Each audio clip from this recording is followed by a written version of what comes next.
a más frentes, a más conflictos, y vamos a poner el foco en Venezuela. Ayer escuchábamos a Donald Trump, el presidente de Estados Unidos, que amenazaba con más incautaciones, y no solo eso, José Luis decía porque se van a quedar el petróleo que ha sido incautado en Venezuela. Venía a decir que solo era el principio y además amenazaba también a Colombia, ¿no? Sobre todo a Gustavo Petro.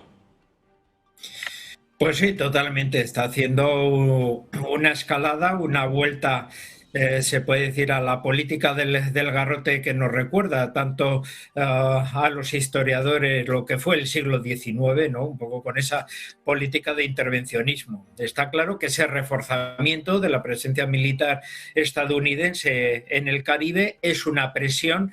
Como hemos dicho en otras ocasiones, es muy difícil una intervención directa de tipo militar por las consecuencias que podría tener en todos los aspectos. O sea, sería muy contraria, muy negativa a los intereses de la política internacional estadounidense, pero sí que se está ampliando, incrementando esa presión para que se produzca, bueno, pues una presión, un golpe interno que pueda eliminar a Maduro, enviarlo al exilio en el extranjero, y pueda eso, bueno, pues a readaptarse a una situación mediante la cual, a través de un reconocimiento de esa nueva élite, que en su mayoría serían los mismos que están en el régimen, pero eliminando a su jefe, pues pues tendría Estados Unidos ese paso directo a la gestión a través de sus empresas, bueno, de los grandes recursos energéticos que conserva Venezuela. Tengan en cuenta que en otros países tampoco es que Estados Unidos hayan dado con milongas, ¿no? Estamos viendo la expropiación de los recursos energéticos de las provincias orientales de Siria, bueno, desde hace tiempo ya, y sin ningún tipo de problema, ¿no? Y sin que haya ningún tipo de reacción por los organismos internacionales, ¿no? Así que eso también podemos decir, esa ausencia de coherencia en los enjuiciamientos internacionales provocan y favorecen que, bueno, pues Donald Trump también, bueno, pues lo unifique en todos los aspectos, en todos los puntos, y no tenga ese proceso de contención. Claro, las declaraciones también de Petro, el presidente colombiano, en muchas de las ocasiones, y que le gusta, del mismo modo que Trump, ser un gran protagonista también de las redes, pues también favorece que, bueno, pues se convierta en protagonista de las diatribas del presidente estadounidense, ¿no? Aquí se retroalimentan un poco los dos. Petro intentando buscar una reacción de tipo nacionalista o patriótico, un poco en Colombia, que pueda arropar socialmente un poco su postura, muy controvertida y esencialmente por la violencia indicente. Ha habido, pues, hace poco una emboscada donde murieron una docena de soldados colombianos, ¿no? Por grupos disidentes de la guerrilla. El candidato con mayor proyección un poco presidencial fue asesinado. Entonces, bueno, pues vemos un poco unas circunstancias que claramente a nivel de política interior está siendo muy contestado Petro, pero ese protagonismo, un poco relanzar su discurso a nivel internacional, pues rápidamente Trump entra en la controversia, y también le favorece a Petro un poco en esas circunstancias. Pero claro, hay que tener, en fin, mucho miedo, porque Trump no es controlable, y el que de repente se fije en ti, pues te puede provocar un bloqueo de signo económico de otro tipo, que las consecuencias al final las paga el resto de la gente, no las paga el protagonista de turno. Bueno, pues de momento Donald Trump pone su punto de mira en Gustavo Petro, también desde luego en Nicolás Maduro. Sigue adelante con estas amenazas. Ayer presentaba estos acorazados, estos buques, que por cierto tienen también su nombre, y bueno, pues volvía a proferir todo tipo de amenazas hacia Venezuela. Carlos, te quiero preguntar por esto, y también, bueno, pues por esta indignación que se ha levantado después de que ayer anunciara Trump que se iban a quedar el petróleo venezolano. Bueno, esto ya también lo hemos comentado en más de una ocasión. Lo que estamos viendo es la reactualización de la doctrina Monroe, que ha quedado más que evidente, estipulada en la reactualización al mismo tiempo de lo que es la nueva estrategia de seguridad nacional estadounidense, también con el agregado, ¿no?, colonario Trump, como se ha dicho. Bueno, primero hay que entender el marco general, ¿no? En esta actualidad, en el siglo XXI, estamos asistiendo a una reconfiguración del orden mundial, bueno, yo no sé hasta qué punto hay orden, porque lo que menos se ve orden, pero queda claro que hay una post-hegemonía, en el sentido de que hegemonía significa siempre eso, ¿no? Un reconocimiento a la autoridad de un hegemón, justamente, ¿no? Bueno, y esto ya no existe en la actualidad, justamente porque potencias revisionistas, con especial mención de Rusia y China, han logrado capacidades, ¿no? China en lo económico, evidentemente, es el mayor socio comercial del planeta. De Latinoamérica tiene más de un 35% de inversiones frente a un 15% de Estados Unidos. Evidentemente han cambiado las posiciones, ¿no? A lo largo de las últimas décadas de globalización a ultranza, que dicho sea de paso, mal le han hecho, ¿no?, a Estados Unidos, más que bien. Y por otro lado tenemos a Rusia, que en lo militar sigue siendo o actualmente, ¿no?, se perfila como la primera potencia militar del planeta. Entonces, consciente de esa realidad, la administración Trump hace diagnóstico, ¿no?, Donald Trump, su equipo, y dicen, bueno, el mundo ya no es de una superpotencia global, como decía Brzezinski en su momento, como se vivió durante el momento bipolar más acérrimo, ¿no?, allá a inicios del siglo XXI, fines del siglo XX, ¿no?, tras la caída de la Unión Soviética. El mundo tiene otro rostro, otra configuración, entonces no podemos intervenir en todos los espacios. Así que Ucrania lo dejamos que lo arregle Rusia, y con Europa hay que hagan lo que tengan que hacer, ¿no? No es que nos vamos a desconectar totalmente, porque el flujo de armamento sigue manteniéndose, no nos olvidemos de eso también, entonces hay que verlo claro. Pero nosotros, como Estados Unidos, nos replegamos a lo que hemos siempre considerado nuestro espacio inmediato, ¿no?, nuestro patio trasero, lo que es América Latina, todo lo que es la doctrina Monroe reactualizada. Y en ese contexto, Venezuela ocupa un lugar central, justamente por lo que ya mencionaban hace un momento, Tertulio, por las capacidades en reservas de petróleo más grandes del planeta probadas. Y si no fuera por eso, no estarían ahí. Así de sencillo. La cuestión del narcotráfico, la lucha por la democracia, hoy, ayer y siempre, van a ser pretextos, ¿no?, para promover este tipo de intervención, que cada vez vemos que se va acentuando más y más y más.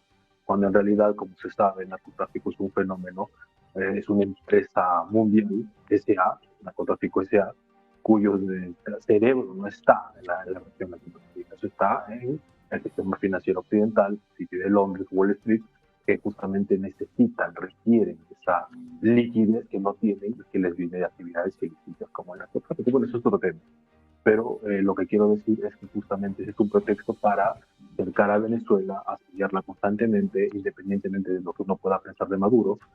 Si sucede algo, esa amenaza, si se llega a perpetrar una invasión de este tipo, como ya se anuncia, no solamente sería la amenaza directa para Venezuela, ¿no?, sería para toda la región Latinoamérica, porque en Sudamérica, digamos, el Perú, mi país, ¿no?, Colombia, Bolivia, entre otros, son países que evidentemente productores de cocaína a nivel mundial.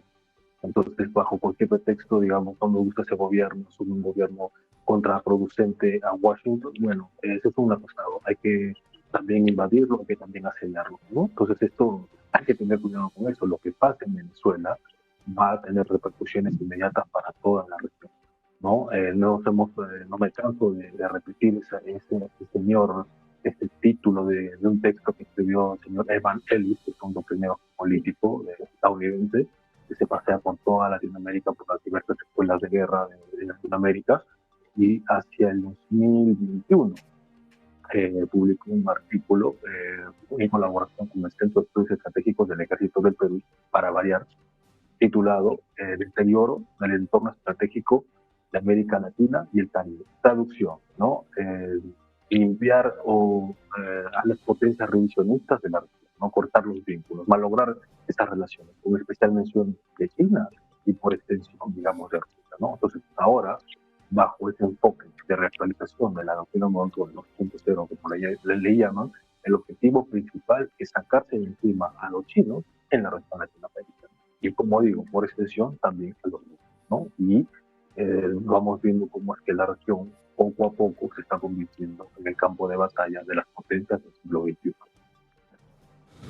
Bueno, pues sigue la tensión, sigue la máxima presión sobre Venezuela. Ayer con el presidente de Estados Unidos, que también presentaba estos buques, estos acorazados, y bueno, pues volvía a proferir todo tipo de amenazas. José Antonio, quiero preguntarte a ti también por esto. ¿Cómo ves la situación en torno a Venezuela y estas nuevas amenazas de Estados Unidos?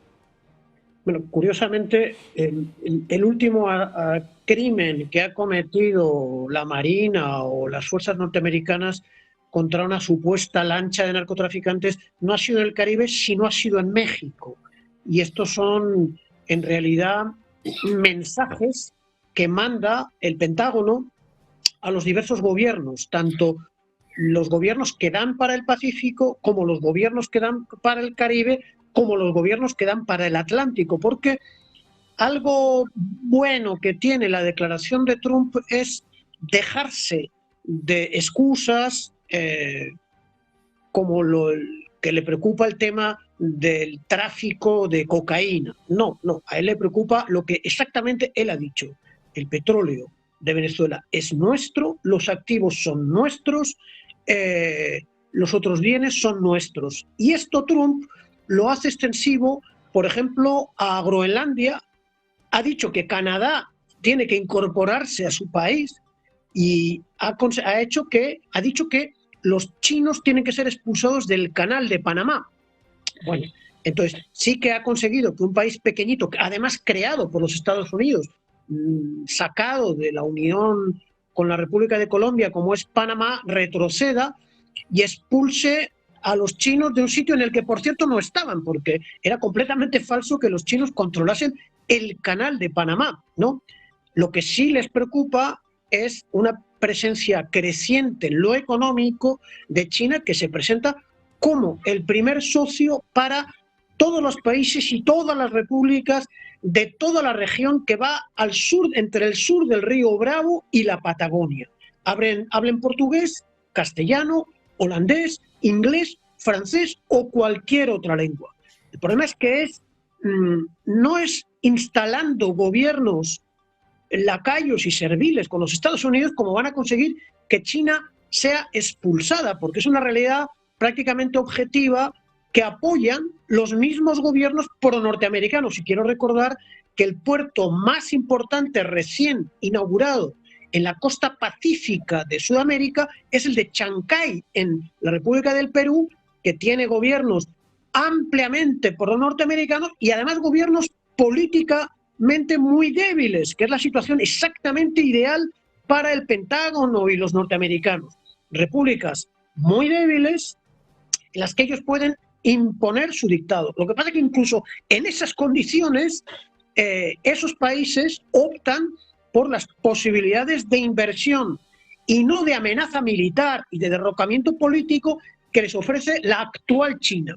Es posible que la China de hace 50 años quisiese apoyar guerrillas maoístas y desestabilizar el país, como por cierto pasó en el Perú, que fue devastado por una guerrilla ultramaoísta que a lo único que sirvió es para consolidar a la derecha en el poder. La China actual busca ganar, busca inversiones de infraestructura allá donde países atrasados y subdesarrollados no las tienen. Lógicamente buscan fuentes de energía y materias primas, ellos las pagan y respetan la soberanía, lo que de ninguna de las maneras hacen los norteamericanos. Como se ha visto ahora, hablar de derrocar el gobierno significa que quieren volver a poner un dictador como Pérez Jiménez o como cualquiera de los que han puesto en Venezuela, en Colombia, en el Cono Sur. El Cono Sur fue objeto de una operación organizada por la CIA en la que asesinaron a 60.000 personas, y con el tiempo es lo que ha permitido que ahora sea un hijo de nazis alemanes quien gane la presidencia en Chile,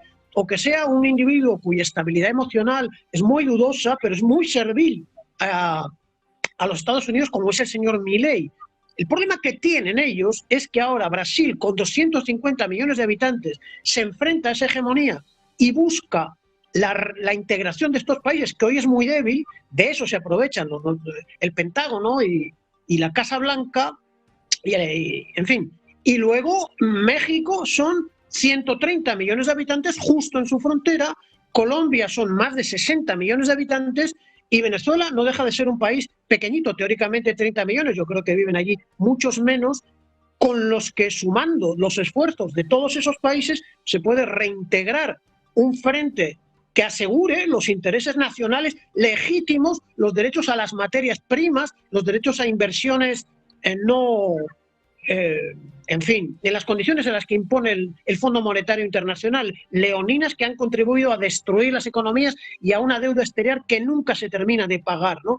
En el fondo lo que hay allí es petróleo. Ahora quieren amenazar con armas sabiendo que Rusia y China, sobre todo Rusia, está apoyando militarmente a algunos países. El Perú, desde los años 70, tiene relaciones con la antigua Unión Soviética desde el punto de vista militar, y esta persecución a los petroleros va a ocasionar el efecto contrario. Las informaciones que me llegan es que el último petrolero que ha sido capturado proveniente de Venezuela era petróleo pagado ya por la República Popular de China. La República Popular de China no tiene presencia militar en el subcontinente latinoamericano. Pero si siguen provocando, incautando petróleo chino, no solamente van a tener una respuesta de China en Taiwán, en Corea del Sur, en Japón o en Filipinas, es que la pueden tener también en el Caribe. Hasta ahora no la han tenido porque el crecimiento de la potencia militar de China ha ido paulatinamente y ha seguido detrás de la de Rusia. Rusia ya está presente. Vamos a ver si China va a agrupar las fuerzas suficientes para estar presente también en el Caribe, lo mismo que Estados Unidos está en los mares del sur de China. Estamos en una ecuación que no es regional, es global, ¿no? Rusia, hay que ver si tiene capacidad de enfrentar a la vez a las fuerzas de la OTAN en Ucrania y de a su vez defender sus propios intereses en Sudamérica y en otros continentes. Eso estaba realmente por ver. El esfuerzo militar de Rusia es fuerte. Y no vamos a exagerar mucho la capacidad de Rusia. El hecho de que hayan atentado contra un alto militar suyo en Moscú habla de que es un país que tiene sus limitaciones. Pero no creo yo que el desafío que lanza Trump global vaya en beneficio en realidad de los mismos intereses norteamericanos. Acaba de dimitir la cúpula que dirigía el Comando Sur. Dentro de las fuerzas militares de los Estados Unidos hay voces que se oponen a la posición de provocación abierta contra el derecho internacional y la Carta de las Naciones Unidas que tiene el equipo, los grupos de Rubio, de Hepsel y de Trump, que están en el poder político en los Estados Unidos, ¿no? Pues precisamente, ya que estamos mencionando a